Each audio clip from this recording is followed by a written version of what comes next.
So here is your question number 4. Watson Dunn is planning to value BCC Corporation, a provider of a variety of industrial metals and minerals. Dunn uses a single stage free cash flow for firm approach. The financial information Dunn has assembled for his valuation is as follows. The company has 1852 million shares outstanding. The market value of its debt is 3.192 billion.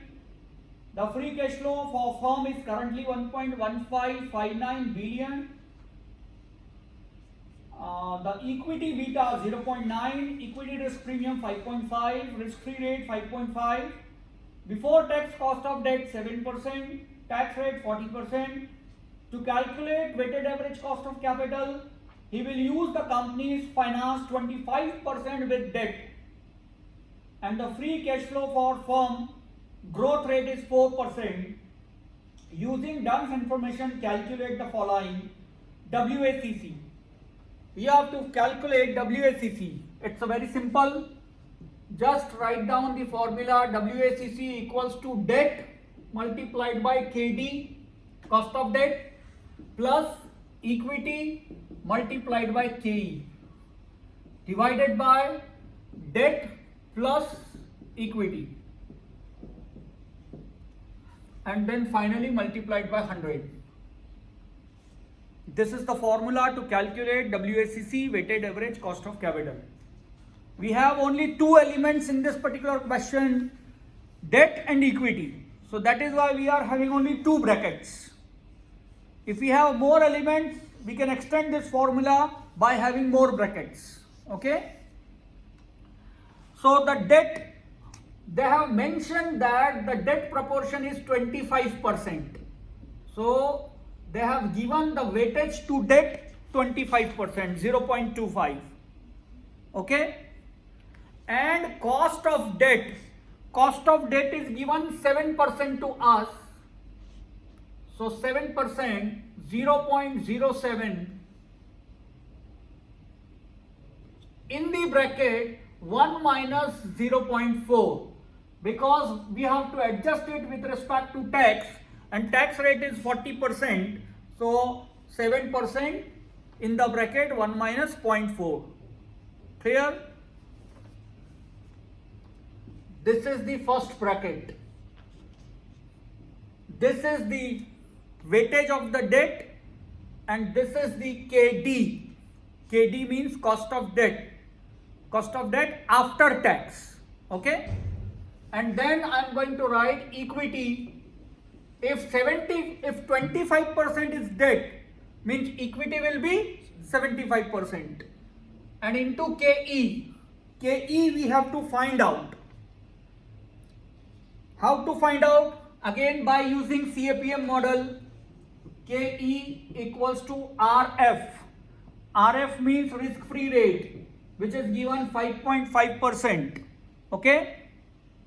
And market risk premium. Market risk premium means equity risk premium is given again 5.5. Both are same by luck. Okay, but the concept is different. This is risk free rate, this is market risk premium, equity risk premium, multiplied by beta. Beta value is given 0.9. So here you will find your KE. KE was cost of equity. just cost of equity, not without tax. What?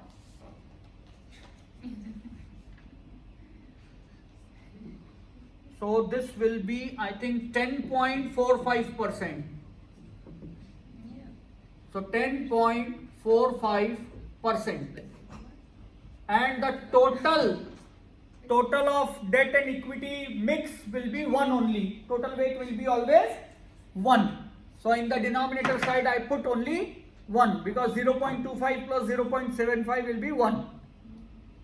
So here you will find your answer 8.89%. This is your weighted average cost of capital. Denominator will be what? 1? Yes, 0.25 plus 0.75 will be 1. Okay? So this is a simple calculation, very easy. Okay. Then coming to second B part of the question, value of firm. Value of firm. And they have told us that they are going to use FCFF, free cash flow for firm approach. Okay. So we have to use that approach. This is the complete part A, and now we are going to start part B to find out value of firm. So to find out value of firm, what we need to use?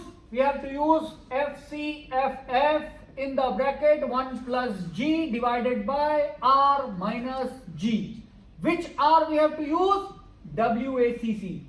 Because we are going to use value of firm. We are going to find value of firm. So we have to use weighted average cost of capital. Yes. After multiplication, what you use for value? Yes. Into 100 Okay. for percentage. Okay. Okay. So FCFF is given in the question 1.1559 in the bracket 1 plus G. Growth rate. Growth rate is given in the question. How much growth rate is given? 4%.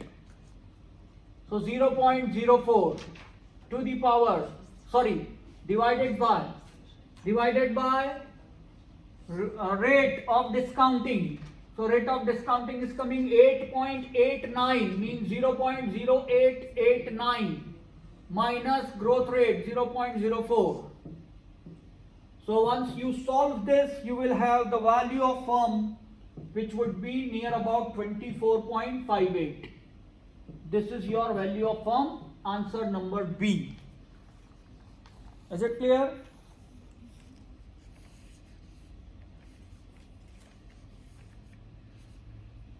Formula is very simple. Only one concept we are using since the last week. Instead of using D0, we are using here free cash flow. Okay.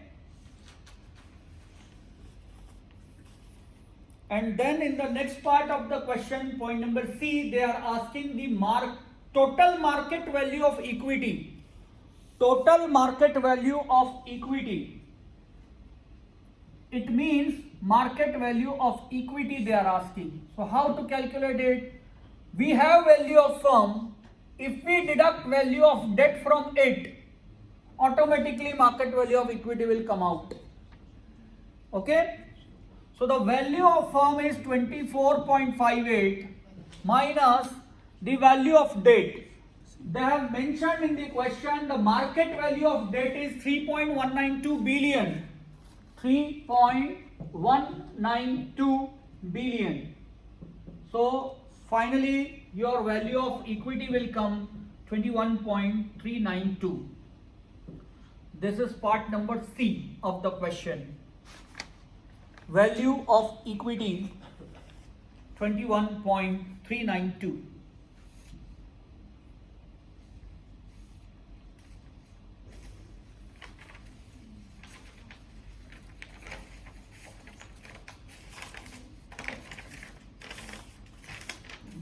In the next part, they are asking us to calculate value per share.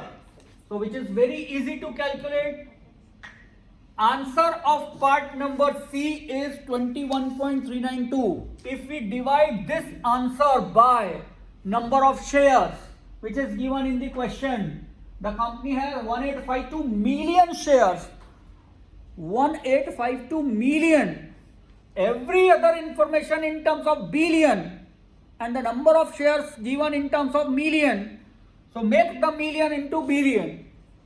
So just typing here 1.852.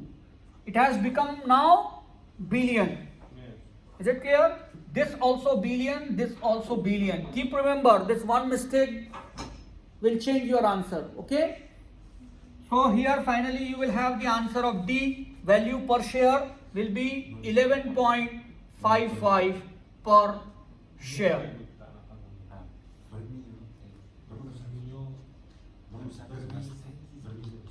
Is it clear? So this was easy question.